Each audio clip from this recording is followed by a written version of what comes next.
이재명 대표 판결에 대한 예측을 처음이자 마지막으로 드립니다. 이번 주를 기점으로 조중동이 이재명 대표 재판 부분으로 너무나 악의적 기사를 쓰기 때문입니다. 먼저 선거법 두 가지가 있습니다. 김문기 씨를 알았다 몰랐다. 그 다음에 두 번째는 백현동과 관련한 것들, 국토부에 협박이 있었다 없었다. 그러니까 저는 김문기 씨 부분에 대해서는 솔직히 무죄가 될 확률이 굉장히 높다 라고 보는 것이, 이건 단순 기억력에 가까운 부분이라 예전부터 이거는 이재명 대표에 대한 여론 호도 용도로 쓰인 재료라고 생각합니다. 그래서 이건 걱정 안 합니다. 문제는 백현동입니다. 언론들도 이건 뭐 알지도 못하는 것들이 자신하던데 국토부 문건이 있습니다. 이게 서류가 존재하고 실제 이익이 발생한 부분이기 때문에 저들이 악의적으로 사건을 만든 것이죠. 그러나 이것도 박근혜 정권에 압박이 있었다는 문건이 있었고, 이재명 대표는 실질적으로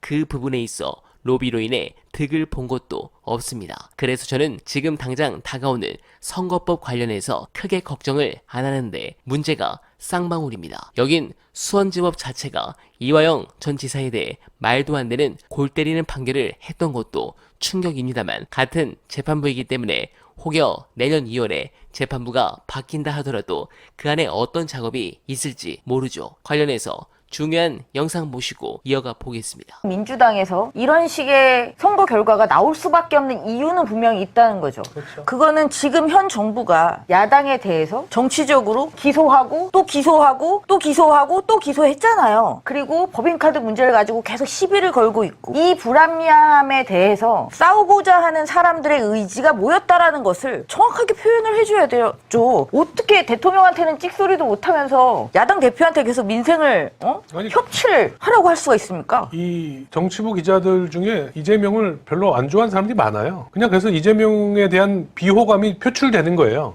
기사에. 저는 이렇게 보거든요. 네. 네. 근데 저는 이제 실제로 그 생각, 그게 밑바탕에 깔려 있다. 깔려 있죠. 깔려 있는데 이재명이 이제 대표가 다시 됐어. 그러고 나서 남은 과제가 뭐다. 뭐 이렇게 하는 건 괜찮아. 그 정도 선은. 그런데 이제 유승민이라든가 아니면 다른 정당의 비판적인 목소리를 앞에다 내세워가지고 이제 폄하하고 일극체제니 뭐 개딸이니 이런 표현을 쓰는 거는 분명히 문제예요. 왜냐하면 이 판을 제대로 읽을 줄 모르는 그런 정치부 기자들이죠. 언론사 맞아요. 성향에 따라서 좀 그것도 이제 성향만 좀 방향이나 다릅니다. 내용은 네, 좀 네. 달랐던 것 같긴 해요. 다르죠. 아무래도 보수 성향의 언론들이 조금 더 지금 말씀하신 대로 그런 방향으로 더 세게, 더 강하게 좀 서술했던 것 같긴 하고. 하지만 제가 제목 몇 개만 읽어드릴게요. 저 경향이에요. 경향신문의 사설이에요. 이재명 이기체제의 당내 민주주의와 협치 주도가 최대 과제.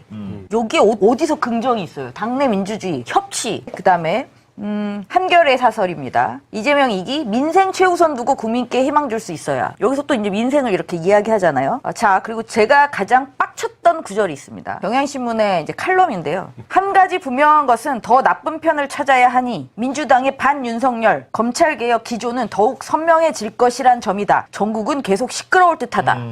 이런 개소리가 어디 있습니까? 네, 이재명 대표께서 사법 리스크를 안고 있다라고 언론들과 비명계 그리고 이직들은 조리돌림을 합니다. 그런데 검찰이 마음만 먹으면 언제든 누구든 기소하고 수사할 수 있는 권력을 가지고 있는 대한민국에서는 모든 국민이 사법 리스크를 안고 있습니다. 이재명 대표만 사법 리스크를 안고 있는 것처럼 말하는 자는 세상 물정을 모르는 바보이거나 세상 물정을 숨기려는 거짓말쟁이일 뿐입니다. 검찰의 이 무도한 권력 남용과 윤석열과 김건희에 대한 방탄은 결국 자신들이 누려온 모든 권력을 내려놓게 될 것입니다. 그 순간을 위해 어나바는 오늘도 최선을 다하겠습니다. 행복한 주말 보내십시오. 고맙습니다.